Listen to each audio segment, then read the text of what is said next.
Alors, bonjour la famille, j'espère que nous allons bien. J'espère que nous allons bien et le Seigneur est bon et sa miséricorde durera jamais.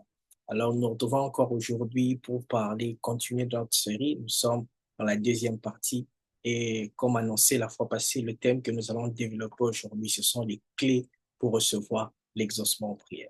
Alors, prions. Seigneur, nous te rendons grâce pour ce moment. Béni sois-tu. Toi, tu nous as gardés. Nous sommes ici par ta grâce et non par notre propre force.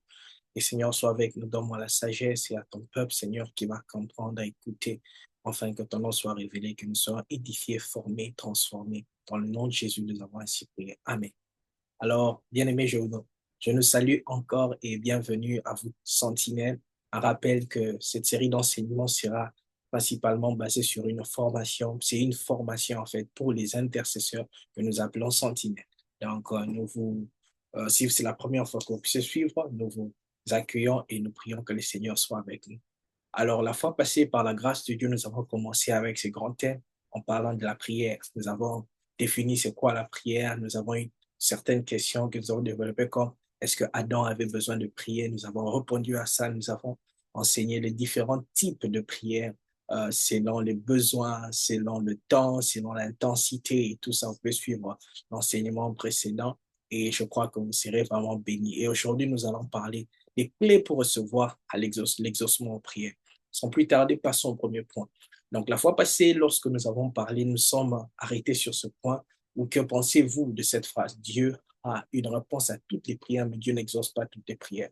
Nous avons dit que oui, la prière doit en fait être enseignée. Et nous avons vu que dans une des clés que nous avons données, ou dans une de vérités que nous avons données sur la prière, c'est que la beauté de la prière, c'est dans l'exaucement. Tout comme dans l'adoration, la beauté, c'est lorsque l'adoration est reçue de Dieu. Alors, il est très important pour nous de savoir que l'exaucement est un aspect clé de la prière. Alors, c'est quoi ce que j'appelle l'exaucement? L'exaucement à une prière, c'est tout simplement atteindre l'objectif recherché dans la prière. C'est en fait ça l'exaucement à la prière. L'exaucement à la prière, c'est lorsque la prière accomplit ce pourquoi nous l'avons commencer ou ce pourquoi nous sommes engagés dans cette prière-là. Alors, vous vous souviendrez que je parlais de pourquoi la prière, parmi toutes les raisons, besoins naturels, exercice de ministère, exercice spirituel et tout cela. Alors, les besoins qui nous poussent à prier, lorsque ces besoins est atteint, et même beaucoup plus, parce que Dieu, il fait toujours beaucoup plus que ce que nous lui demandons et pensons. Alors, c'est là que nous parlons de l'exaucement. Nous voyons un verset clair dans Psaume 99, verset 6. La Bible dit, Moïse, Aaron étaient parmi ces sacrificateurs, les sacrificateurs de Dieu, et Samuel parmi ceux qui invoquaient son nom. Ils invoquèrent l'Éternel et il les exauça. Plusieurs versions, même en anglais, il y a des versions qui parlent de they were among his worshippers, donc les adorateurs de Dieu. Ils invoquaient l'Éternel et il les exauça. Ils prièrent à l'Éternel et l'Éternel les exauça. Donc, nous voyons ici que Moïse, vous savez, quelqu'un comme Moïse, vous voyez, quelqu'un comme Aaron et Samuel sont parmi les plus grands intercesseurs que nous connaissons dans la Bible. Dieu même, lorsqu'il parle à Jérémie, il fait référence à ces deux personnes, Moïse et Samuel, comme l'un des plus grands prophètes, parce qu'il dit à Jérémie que même si Moïse et Samuel s'est rassemblés pour me demander d'exaucer une prière, c'est la prière de délivrer le peuple d'Israël en ce temps-là, il a dit que je ne les écouterai pas. Donc Dieu a reconnu que les ministères d'intercession de ces hommes étaient vraiment un ministère très assomptueux. Ça veut dire Dieu, ils avaient une qualité de réponse ou d'exaucement aux prières qui était de plus de 90%. Lorsque nous voyons dans la Bible l'histoire de Moïse et Samuel, nous pouvons noter juste certains points où Dieu ne les a pas exaucés à leur prière. Pour Moïse notamment, lorsqu'il devait entrer à Canaan, Dieu ne lui a pas exaucé. Il a dit que tu ne pouvais pas entrer. Nous voyons quand il a demandé à voir la gloire de Dieu, Dieu ne lui a pas exaucé à ce temps-là. Mais nous voyons que comme Samuel, lorsqu'il priait pour la restauration de Saül, Dieu ne lui a pas répondu. Mais à part cela, dans toute leur marche, dans leur ministère, nous avons vu comment ils ont expérimenté de l'exaucement aux prières. En fait, lorsque nous nous basons sur ce type de personnes juste dans l'Ancien Testament, et nous voyons même le Seigneur Jésus. Le Seigneur Jésus, la seule fois où on peut dire que sa prière n'est pas peut-être exaucée, c'est la prière où il a dit, Père, si c'est possible, ôte cette coupe de moi. Mais nous voyons comment est-ce qu'à la fin, il a prié, il a dit au Seigneur, il a dit à Dieu que ta volonté soit faite, non ma volonté. Donc nous voyons ces gens-là dans la Bible. Si nous voulons voir, nous voulons voir nous voulons voir un pronostic, ou nous voulons pas un pronostic, nous voulons voir la qualité de leur vie de prière, nous voyons que ils ont eu beaucoup plus d'exaucement aux prières que non-exaucement aux prières. C'est en fait ça, l'idée que nous devons ressortir ici. Ce n'est pas que Dieu refuse de nous donner l'exaucement aux prières, mais au fur et à mesure que nous grandissons dans la vie chrétienne, les niveaux d'exaucement à nos prières doivent largement dépasser les niveaux de manque d'exaucement. Donc, dans la vie d'un chrétien, dans la vie d'un intercesseur, d'une sentinelle, le niveau de nombre de prières exaucées doit largement dépasser les niveaux de nombre de prières non exaucées. Ça, c'est sûr, et c'est ce qui doit être. C'est à cela que Christ nous a appelés. Donc, lorsque nous sommes un intercesseur, un chrétien, nous devons voir ces niveaux-là, regarder dans nos vies. Combien de prières que nous avons priées ont été exaucées et combien n'ont pas été exaucées. Nous pouvons voir comment est-ce que nous avançons. Okay? Donc, c'est pourquoi même nous enseignons sur la prière. Les disciples, ils sont venus demander à Jésus, enseigne-nous à prier comme Jean-Baptiste l'a enseigné à ses disciples. Pourquoi? Parce qu'ils voyaient, c'est comme s'ils n'avaient pas assez de résultats comme Christ les avait. Ils avaient besoin de voir des résultats comme lui. Donc, c'est même l'objectif de ces enseignements. Et aujourd'hui, nous allons voir certains secrets ou certaines clés qui vont nous aider à vivre l'exaucement plein de prières. Je prie vraiment que le Seigneur donne compréhension et beaucoup plus. Alors, la première clé. Nous allons lire Matthieu 7,7. La Bible dit, demandez, l'on vous donnera. Cherchez, vous trouverez. Frappez et l'on vous ouvrira. 3 verbes clés ici.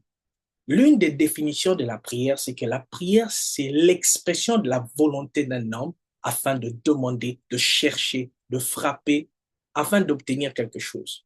Donc, dans Matthieu 7,7, nous voyons comme Jésus même en parlant de ça, il parlait directement même de la prière. Nous voyons que la prière, c'est cet effet-là de demander, de chercher, de frapper, afin qu'on nous ouvre.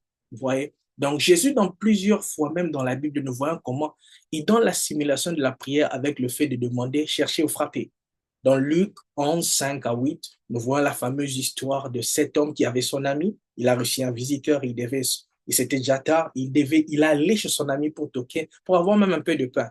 Et par l'effet de son insistance, son ami lui a donné ce qu'il cherchait. Il frappa à la porte et par l'effet de son insistance, il l'a reçu.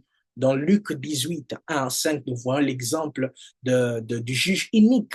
Ces juges qui ne voulait pas répondre au bien de la veuve qui venait lui demander, mais à cause de la persévérance de la veuve, il a pu répondre, donner ce qu'elle voulait.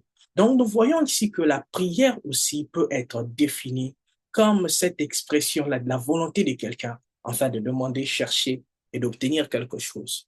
Et je crois que nous tous nous sommes retrouvés un temps dans cette situation.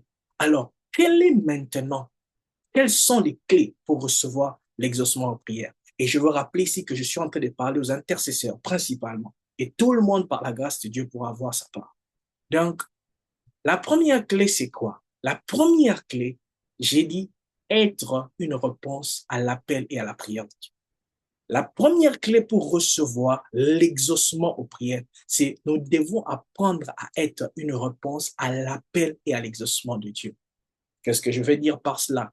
Sur les bases que j'ai données dans Matthieu 7,7, la prière de Dieu, c'est quoi? Quelqu'un dit, est-ce que Dieu prie? Est-ce que Dieu prie? Je vous ai dit au début même, lorsqu'on donnait les enseignements, que la définition que nous donnons de la prière va même aider avec tout ce que nous faisons. Si la prière est définie comme le fait de demander, de chercher et aussi de frapper, la prière de Dieu, c'est seulement dans ce contexte-là, c'est quand Dieu se tourne vers un homme afin de demander, afin de frapper, de chercher ou afin de frapper parce qu'il veut entrer. Voilà.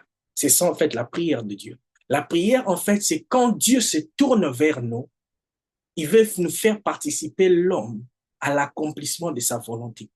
Il se tourne vers nous et il désire nous faire participer à l'accomplissement de la volonté en lançant un appel de demande, de recherche ou un appel où il est en train de frapper, d'invitation à l'ouvrir afin qu'il entre. C'est en fait ça les prières de Dieu. Si nous voulons recevoir l'exaucement en prière, nous devons répondre à cet appel-là de Dieu, oui, et répondre à cette prière quand Dieu demande.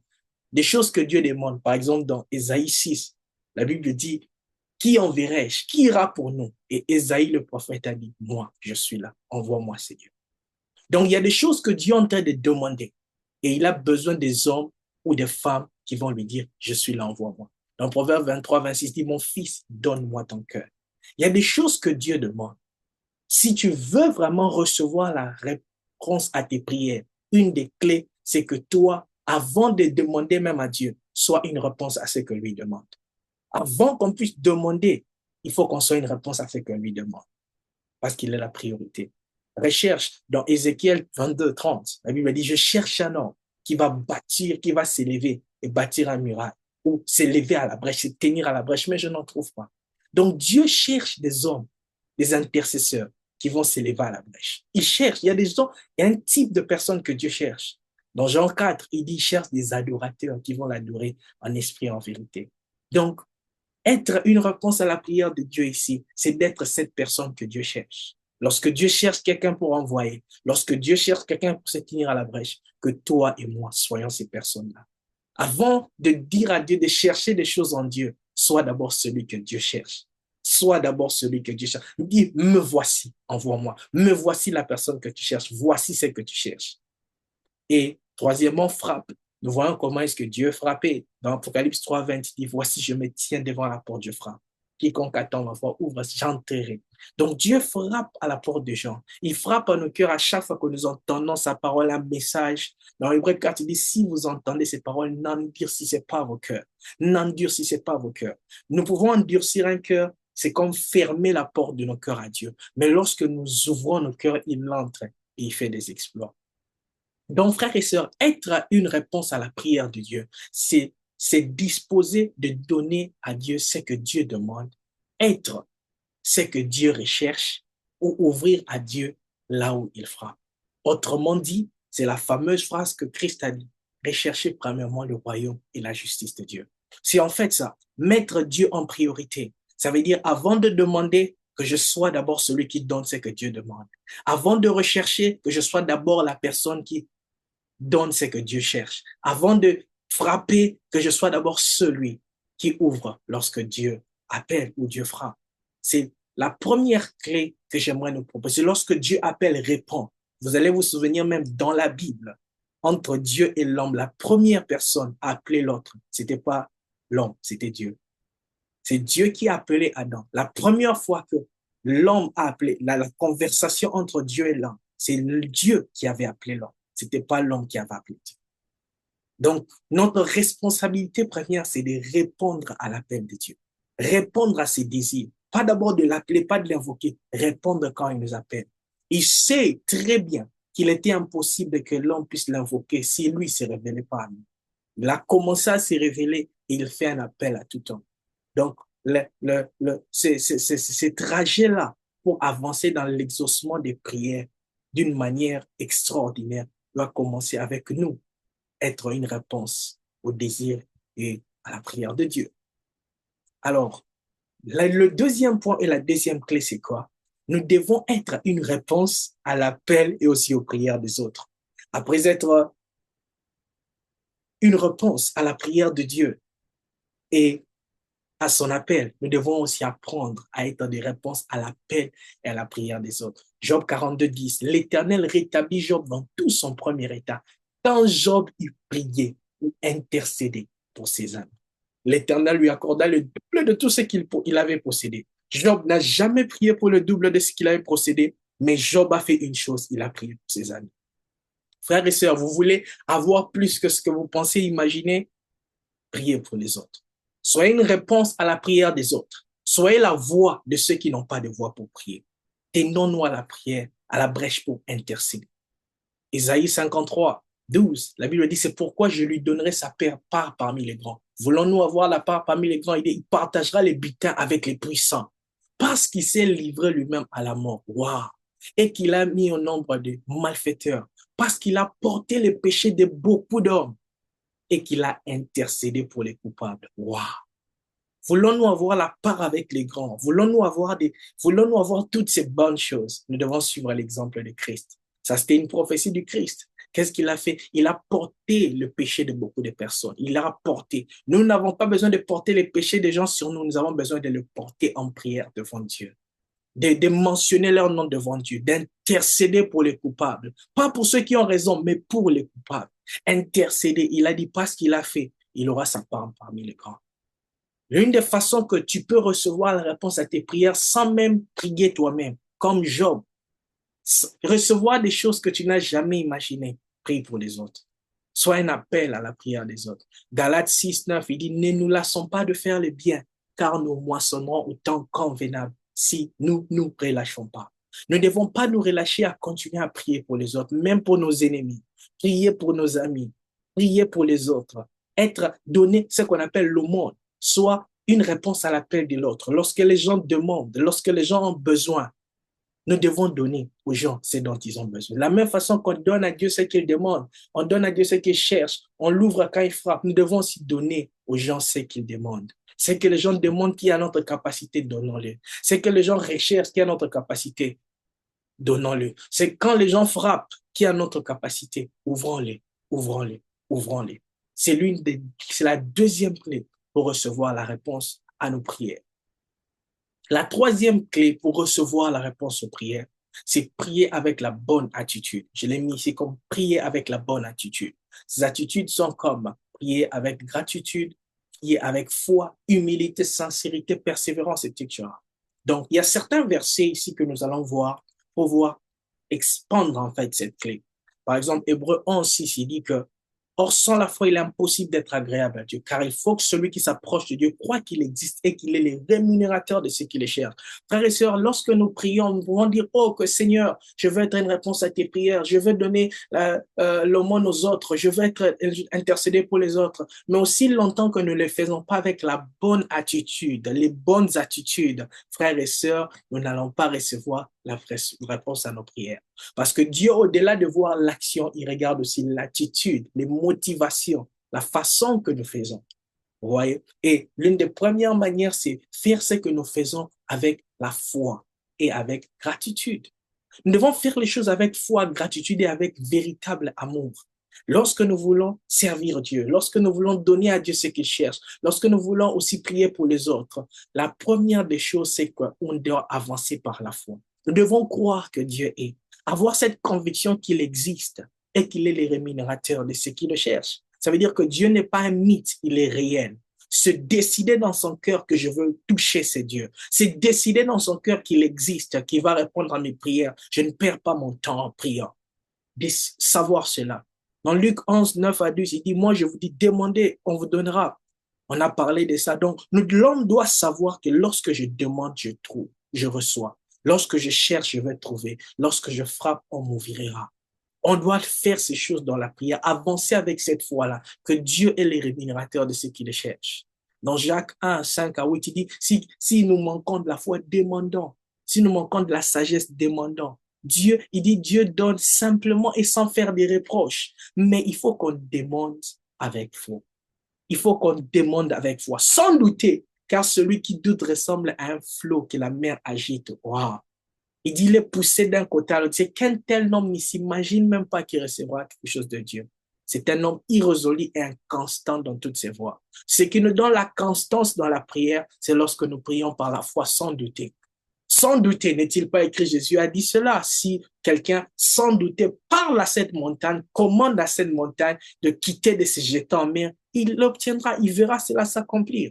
Dieu a besoin que nous puissions prier sans douter. Enlevons le doute, enlevons la peur, prions avec foi, sachant que Dieu est là. Ne doutons pas de sa présence, ne doutons pas de son amour, ne doutons pas de son omnipotence, ne doutons pas de sa vérité, ne doutons pas de sa fidélité, mais attachons-nous à lui et avançons vers lui avec pleine assurance. Il nous écoute et il va exaucer. Dieu a besoin des hommes qui prient avec la foi, des femmes qui prient avec la foi, sans douter, en se confiant complètement sur Dieu. Vous voyez, vous ne confiez pas sur vos propres forces, mais vous dépendez de Dieu. Vous dépendez de lui. Vous ne regardez pas votre propre capacité pour savoir, au moins Dieu peut me répondre, mais vous vous basez, vous vous confiez pleinement en la fidélité de Dieu. Et je prie que cela soit notre portion au nom de Jésus. L'attitude dans laquelle prier aussi. Matthieu 6, 1, 8, comment Christ, il est en train d'enseigner les disciples l'attitude qu'il faut avant de leur montrer comment prier le Notre Père. Il dit, quand vous pratiquez la justice, donc lorsque vous voulez être une prière, une réponse à la prière des autres ici, ne les faites pas comme des hypocrites pour être vus de gens. Jésus parle contre l'hypocrisie. Il dit les aumônes et tout, même les prières que nous faisons, nous ne devons pas les faire comme des hypocrites.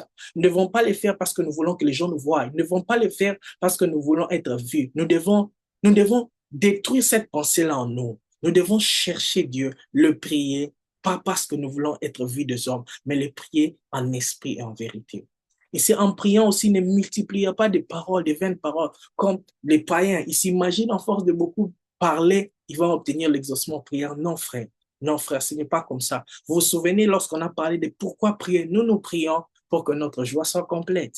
Nous prions parce que nous savons que Dieu connaît ce dont nous avons besoin. Mais en priant, pourquoi est-ce que nous ne prions pas pour que notre joie soit complète? On a une relation avec lui. La prière est une manière pour nous de s'approcher aussi de lui. Jésus a dit que ne soyez pas comme des païens, ne répétons pas les paroles comme des gens qui pensent qu'on va convaincre Dieu avec notre excès de paroles. Non, on va convaincre Dieu avec notre foi, pas avec nos excès de paroles. Si les paroles que nous annonçons sont par la foi en Dieu, oui. Mais si ces paroles sont juste pour essayer de s'imaginer beaucoup de choses, alors nous ne recevrons pas l'exaucement prière. Donc la prière doit être faite sans hypocrisie, sans hypocrisie, sans le désir d'être vu des hommes. C'est tenir juste afin que les hommes nous voient, non. Devons être des gens qui sont plus profonds. Dans le psaume 104, il dit entrer dans ses portes avec louange, dans ses parvis avec action de grâce. La prière doit se faire avec gratitude, action de grâce, action de grâce.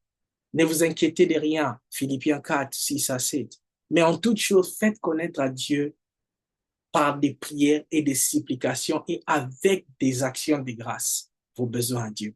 Et la paix de Dieu qui surpasse toute intelligence gardera vos cœurs et vos pensées en Jésus-Christ. Lorsque nous lisons dans Philippiens 4, nous voyons comment est-ce que la Bible dit que nous ne devons pas nous inquiéter de l'attitude, mais nous devons faire des prières à Dieu. Comment? Faire connaître nos besoins à Dieu. Par quoi? Par des prières, des supplications.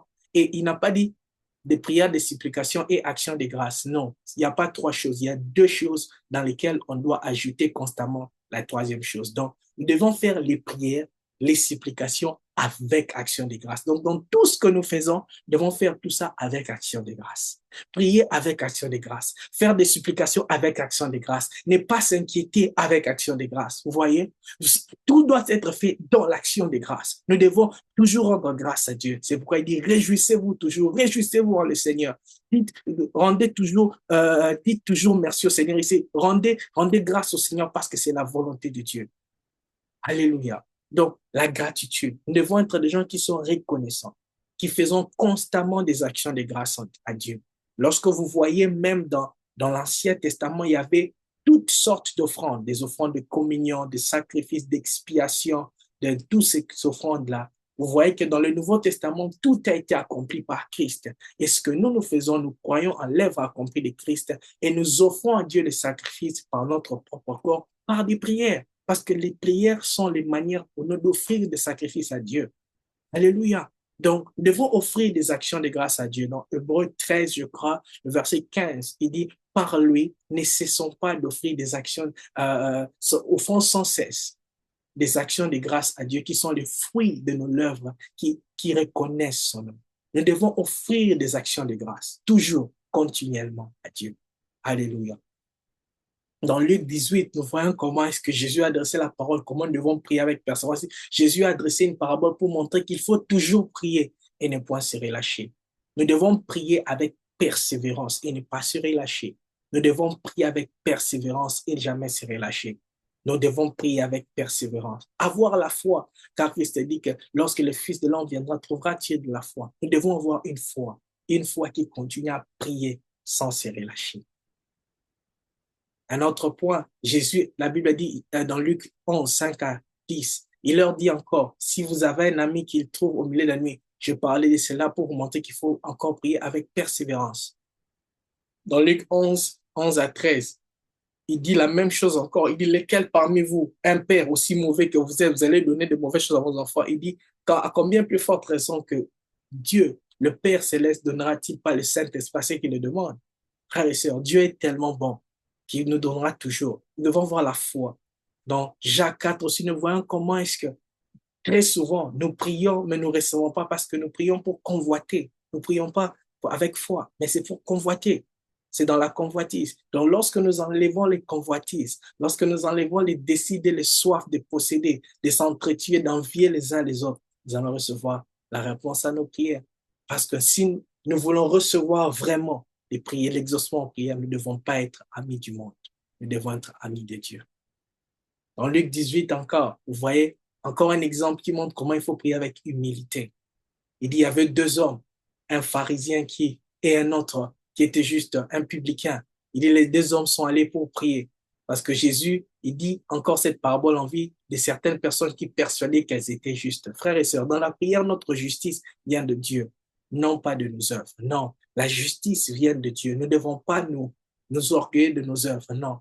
Regardez ce qui se passe ici. Il y avait le pharisien, il était debout devant Dieu et il priait ainsi en lui-même. Il dit, oh Dieu, je te rends grâce. Il a rendu grâce à Dieu. Il n'a pas mal fait. Mais regardez ce qu'il dit. Il dit, je te rends grâce de ce que je ne suis pas comme les restes des hommes. Waouh! Et ceux qui sont ravisseurs, injustes, adultères, ou même comme ce publicain-là. Il dit, je jeûne 2 fois par semaine. Et je donne la dîme. Je fais ça. Et les publicains se tenaient à distance, n'osant même pas lever ses yeux vers le ciel. Il frappait la poitrine en disant, oh Dieu, sois apaisé envers moi. Je suis un pécheur. Il dit, je vous dis, celui-ci, ça veut dire le publicain, descendez dans sa maison justifié plutôt que l'autre. Frères et sœurs, la prière peut nous justifier lorsque nous nous confions en Dieu pour notre justification, pas en nos propres œuvres. Il n'y a aucune personne qui peut entrer dans la prière cherchant à se justifier par lui-même. Non, la justification vient de Christ. C'est Christ notre justification. C'est Christ notre justification. Même lorsque nous allons pour prier avec action de grâce, que nos exploits en Christ, les exploits que nous faisons dans la piété, ne soient pas l'opportunité pour nous de nous comparer aux autres ou pour nous d'être orgueilleux. L'humilité. L'humilité. Nous devons toujours savoir que c'est Christ. Ce n'est pas nous. C'est Christ. Ce n'est pas nous. Ne pas voir que nous sommes plus que les autres. Dans Matthieu 18, vous voyez comment est-ce que Christ a dit. La troisième clé, comme j'avais dit aussi, il y a une des clés que moi j'appelle prier d'un commun accord. Ouais, Christ a dit que tout ce que vous lirez sur la terre sera lié au ciel. Et tout ce que vous délirez sur la terre aura été déliré au ciel. Je vous dis encore, si 2 ou 3 s'accordent sur la terre pour demander quelque chose, elle leur sera accordée par mon Père qui est dans le ciel. Car là où 2 ou 3 sont ensemblés en mon nom, je suis au milieu d'eux.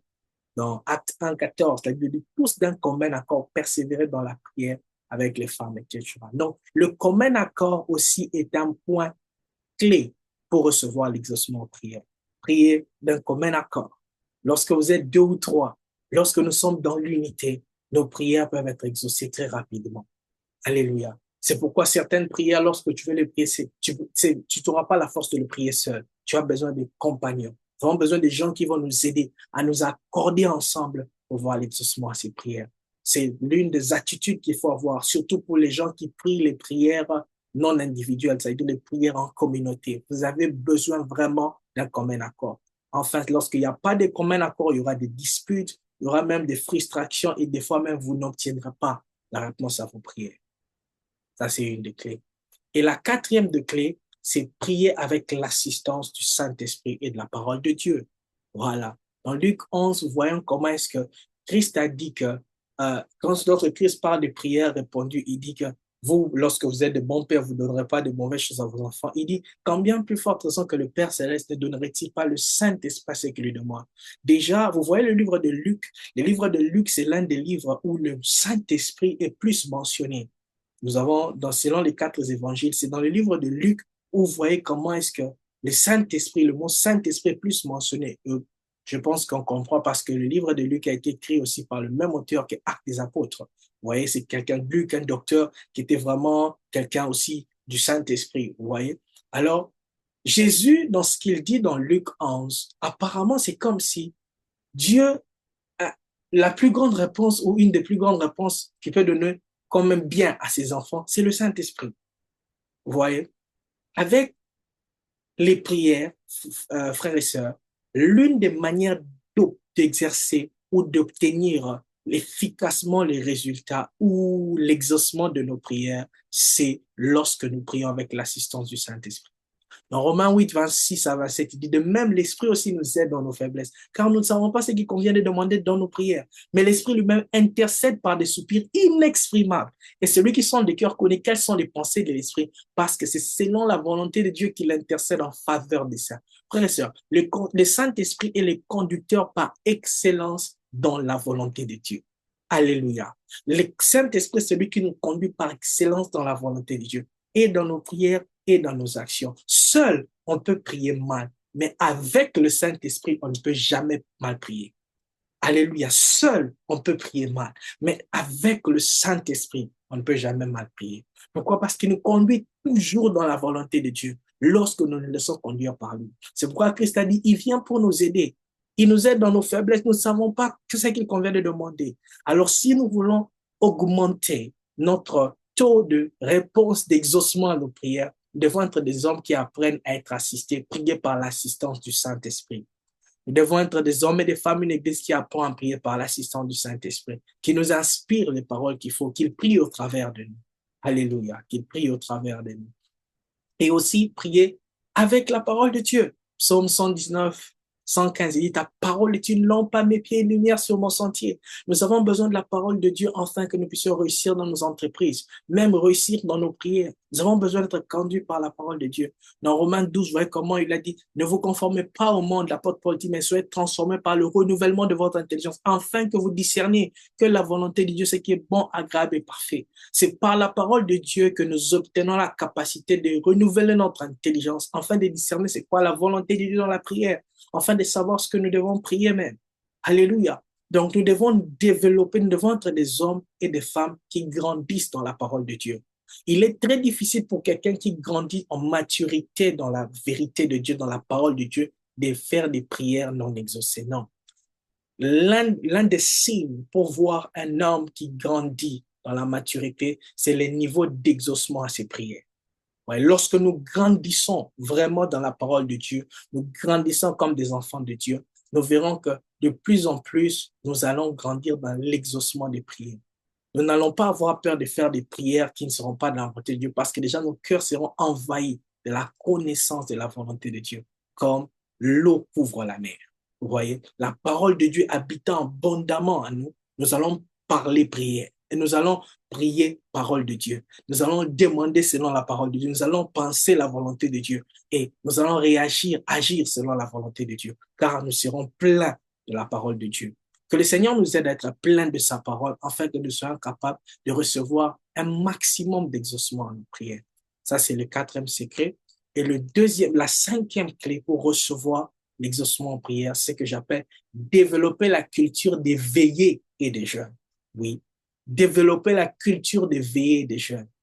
Jésus a dit dans Matthieu 26, 41, veillez et priez afin que vous ne tombiez pas à la tentation. L'esprit est bien disposé, mais la chair est faible. Au-delà de tout ce que nous pouvons dire, la prière, souvenez-vous que c'est aussi un exercice physique afin de se tenir ferme. Donc, nous devons développer la culture de veiller. Veiller, en fait, c'est une position stratégique qui nous aide à augmenter l'exaucement à nos prières. Veiller vient déjà de ce mot, c'est être veillé. Et nous avons une culture dans la culture juive, la culture de veille. Nous avons des temps stratégiques où les sentinelles sur les murailles étaient en train de s'échanger. Nous appelons ça les veilles. En 4 veilles pendant la journée, 4 veilles de nuit. Par exemple, dans Psaume 63, le psalmiste dit, lorsque je pense à toi sur ma couche, je médite sur toi pendant les veilles de la nuit, pendant les heures stratégiques de la nuit, où les sentinelles se changeaient. Moi, je médite en toi. C'était pendant la nuit. Et car tu es mon secours, tu es l'allégresse, je suis dans l'allégresse à l'ombre de tes ailes. Il dit encore, je dévance les veilles et j'ouvre mes yeux pour méditer ta parole. Donc, nous devons développer la culture de prier pendant les veilles. Et c'est là que nous recevons des prières, je vous assure, vraiment incroyables. Surtout les prières de nuit, les prières très matinales, la veille de 6 heures, la veille de 4 heures, la veille de 3 heures. Nous allons parler de ça plus lorsque nous discuterons de plus en détail des sentinelles, des intercesseurs sur les murailles et tout. Mais dans Lamentation 2, 19, nous voyons là aussi que il dit, lève-toi, pousse des gémissements à l'entrée de veille de nuit. Ici, répands ton cœur comme l'eau en présence du Seigneur. Lève tes mains vers lui pour la vie de tes enfants qui meurent de faim au coin de toutes tes rues. Frères et sœurs, il y a des temps stratégiques pour prier, pour recevoir l'exaucement en prière. Et nous devons développer cette culture-là par semaine, des temps de jeûne, par semaine, des temps de veillée, des temps stratégiques pendant que les gens dorment, où tu veilles. Pendant que les gens dorment, tu étais censé dormir, mais tu te lèves et tu pries en veillant. Nous avons des réponses extraordinaires aux prières lorsque nous prions comme ça. Et nous voyons comment Christ même veillait, il priait pendant très tôt le matin, pendant les veilles de 4 heures du matin. Il priait pendant ce temps-là, il priait très tôt le matin parce que c'était des heures stratégiques. Frères et sœurs, nous devons développer cette culture-là. C'est une des clés pour recevoir l'exaucement aux prières. Et l'autre des clés, comme je disais, c'était les jeûnes. Vous voyez dans Matthieu 17, lorsque les disciples, ils n'arrivent pas à chasser un démon, ils viennent à Christ, ils demandent pourquoi nous n'en sommes pas arrivés. Jésus dit, c'est à cause de votre incrédulité, dit Jésus. Je vous l'ai dit, si vous avez la foi comme un grain de sénévé, vous direz à cette montagne, transporte-toi d'ici à là. Et elle se transportera. Donc, pas vous la, elle se transportera elle-même. Elle se transportera elle-même. Et rien ne vous sera impossible. Alléluia. Que les problèmes de nos vies se transportent et s'en aillent dans la mer au nom de Jésus. Oui. Que ces problèmes-là se transportent et aillent à la mer au nom de Jésus. Ouais. Et il dit, mais cette sorte de démons ne sortent que par la prière et par les jeûnes. Alléluia. Donc, il y a certaines montagnes qui ne peuvent s'enlever et te répondre que lorsque tu es en état de prière et de jeûne. Ouais. Il y a certaines montagnes qui ne peuvent s'enlever, même si tu as la foi, que lorsque ta voix agit dans la dimension de la prière et de la dimension du jeûne. Ouais. Ouais. Daniel 9, ouais. Daniel 9, il dit, ça c'est un démon. Il dit, ces démons-là ne sortent que par la prière et par les jeunes. Frères et sœurs, derrière le manque d'exaucement en prière, il y a aussi des puissances sataniques. Il y a des puissances, il y a des démons qui se tiennent pour empêcher l'exaucement en prière, pour empêcher l'exaucement en prière.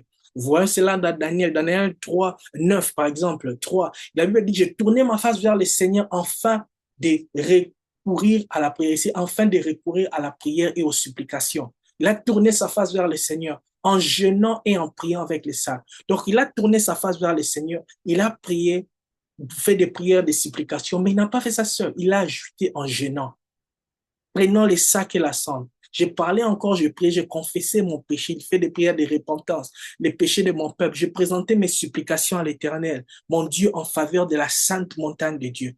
Verset 21 dit, je parlais encore dans ma prière quand l'homme Gabriel que j'avais vu précédemment dans une vision s'approcha de moi d'un vol rapide au moment de l'offrande du soir. Frères et sœurs, vous voyez, l'homme de Dieu savait, il priait dans un temps stratégique. Il a réussi, il a commencé à prier, à jeûner. Il a eu l'attitude du jeûne, oui, mais il a prié aussi à un moment stratégique. Il priait pendant l'offrande du soir. Et pendant ce temps-là, l'ange est venu d'un vol rapide. Frères et sœurs, les veillées et les prières accélèrent en fait l'exaucement à nos prières. Oui, il y a des prières qui viennent avec exaucement rapide lorsque nous jeûnons et nous prions. Lorsque nous jeûnons, nous prions et nous veillons au bon moment. L'homme de Dieu, Daniel, il veillait, il priait, il jeûnait, il priait, et il était dans une veille stratégique, la veille de l'offrande du soir. Alors qu'il ouvrait, les portes du ciel étaient ouvertes, et qu'est-ce qui se passe? L'ange est descendu, frère. Je prie que Dieu puisse nous aider à être au bon moment, faisant des bonnes prières, afin de recevoir les exaucements rapides au nom de Jésus. Ouais. Daniel, encore le même Daniel dans Daniel 10, 2 à 5, 12 à 14. Vous voyez comment il dit, en ces temps-là, moi, Daniel, je fis 3 semaines dans le deuil, dans les jeûnes. Je ne mangeais aucun mets délicat, il n'entrait ni viande dans ma bouche, je ne moignis point jusqu'à ce que 3 semaines furent accomplies. Le 24e jour du premier mois, j'étais au bord du grand fleuve qui est Idikel. J'ai levé les yeux, j'ai regardé, voici, il avait un homme vêtu de lin, ayant au sein, ayant sur les reins une ceinture d'or de passe. Ça, c'est une vision qu'il a après qu'il ait jeûné et prié. Et il dit, l'homme là maintenant lui dit, Daniel, ne crains rien. Car dès le premier jour, tu as eu à cœur de comprendre, de t'humilier devant ton Dieu, tes paroles ont été entendues, c'est-à-dire ta prière a été entendue. Et c'est à cause de cette prière que je suis descendu. Il dit, le chef du royaume des Perses m'a résisté pendant 21 jours. Mais voici, Michael, l'un des principaux chefs, est venu à mon secours et je suis demeuré auprès du roi des Perses. Je viens maintenant pour te faire connaître ce qui doit arriver au peuple dans la suite des temps, car la vision concerne encore ces temps-là. Voyons comment Daniel, l'homme de Dieu, il priait. Dès les premiers jours qu'il a commencé à prier, ses paroles étaient entendues. Mais l'exaucement était retardé. Pourquoi? Parce que aussi, il y avait des principalités, des principautés qui a empêché l'exaucement à ses prières. Des principautés qui ont empêché le mouvement libre des anges. Frères et sœurs, il y a des principautés qui peuvent arrêter des anges. Il y a des principautés qui peuvent arrêter des bénédictions. Cet ange avait une révélation que lui seul pouvait révéler à Daniel. Parmi tous les anges qu'il y avait dans le ciel, il était parmi les seuls anges qui pouvaient connaître ces choses-là. Donc, pas aucun autre ange ne pouvait venir lui révéler ces choses, excepté l'ange qui était venu déposer. Et aucun autre ange ne pouvait venir l'aider, excepté Michael, l'ange Michael. Frères et sœurs, nous avons besoin d'ajouter les jeûnes et les prières, le jeûne à nos prières, afin de recevoir l'exaucement. Nous devons développer cette culture-là de jeûne. Que le Seigneur nous aide à développer la culture des jeunes personnels, des jeunes personnels aussi. Pas seulement des jeunes corporatifs, mais des jeunes aussi personnels. Que le Seigneur nous aide à développer ces attitudes afin de voir l'exaucement aux prières. Comme Daniel l'a reçu. Parce que la prière, l'exaucement aux prières, c'est aussi un combat spirituel. C'est pourquoi Christ nous a donné l'autorité de délier et de lier. Alléluia. Je prie que le Seigneur nous emmène dans cette dimension, dans la compréhension. C'est quoi maintenant le manque de prière? J'ai discuté sur les 5 points et je veux parler juste d'un point ici sur le manque de prière et nous allons prier, nous allons conclure. Donc, dans notre vie famille, afin de recevoir l'exaucement de prière, il y a ces 5 clés que je nous ai montrées. Et maintenant, là que nous connaissons ces 5 clés, que faire? Frères et sœurs, il y a un appel à commencer et à continuer de prier. Alléluia. Très souvent, le manque d'exaucement de prière peut venir par un manque de prière. Ça veut dire soit la prière est absente, soit elle est juste insuffisante ou elle est ineffective. Donc, lorsque nous réalisons que nous ne recevons pas assez de réponses à nos prières, nous avons reçu la parole de Dieu maintenant. Ce qu'il faut faire, c'est quoi? Commencer à prier et continuer à prier. Pour ceux qui ne priaient pas avant, ces paroles que vous avez reçues aujourd'hui, ce n'est pas pour vous asseoir, c'est un appel à l'action. Vous devez vous lever, même si vous êtes bas, vous êtes tombé, vous devez vous lever, commencer à prier. Pour ceux qui ont senti que les prières étaient insuffisantes, tu veux t'arrêter, tu dois continuer à prier.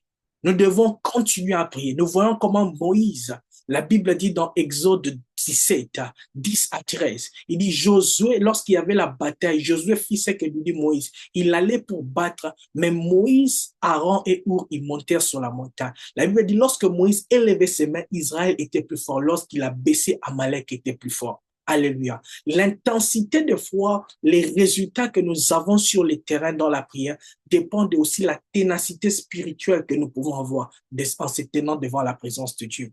Alléluia. Moïse, en se tenant devant la présence de Dieu, en se tenant dans la position qu'il était, il combattait spirituellement les principautés qui étaient derrière les ennemis.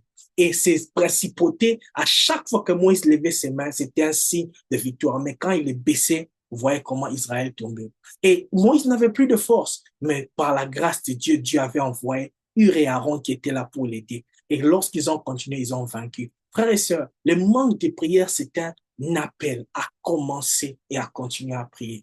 Alléluia. Le manque de prière peut dû être à un manque de volonté personnelle. Tu n'as pas juste de volonté personnelle ou une insuffisance de force. Mais aujourd'hui, je prie pour nous au nom de Jésus. Que la volonté personnelle puisse renaître en nous. Que la volonté personnelle de prier jusqu'à voir l'exaucement puisse renaître en nous. Et que la puissance et l'aide spirituelle qu'il nous faut nous soit accordée. Alléluia. Afin que nous ne soyons pas insuffisants en force, mais que nous recevons la force afin de continuer à prier. Et quoi de plus meilleur, mieux que le Saint-Esprit? Je prie que le Saint-Esprit nous aide au nom de Jésus à voir l'exaucement en prière. Alléluia. Voici un peu ce que je voulais nous partager aujourd'hui et je prie que le Seigneur soit avec nous afin que par ce que nous avons partagé, nous puissions combler les manques de prière que nous avons. Alléluia. Alors, Dieu voulant, par la grâce de Dieu, la fois prochaine, nous allons parler de la prière d'intercession la volonté de Dieu et l'intercesseur. Ça sera ça que nous allons développer la fois prochaine. Et le Seigneur est bon et il est avec nous. Je prie qu'il vous garde, qu'il vous bénisse, qu'il nous multiplie et qu'il nous montre sa bonté. Alléluia. Si vous avez une question, n'hésitez pas à nous demander. Si vous avez besoin d'aide ou quelque chose, vous pouvez nous écrire dans nos pages et le Seigneur vous bénisse. Merci, nous vous aimons. Bye bye.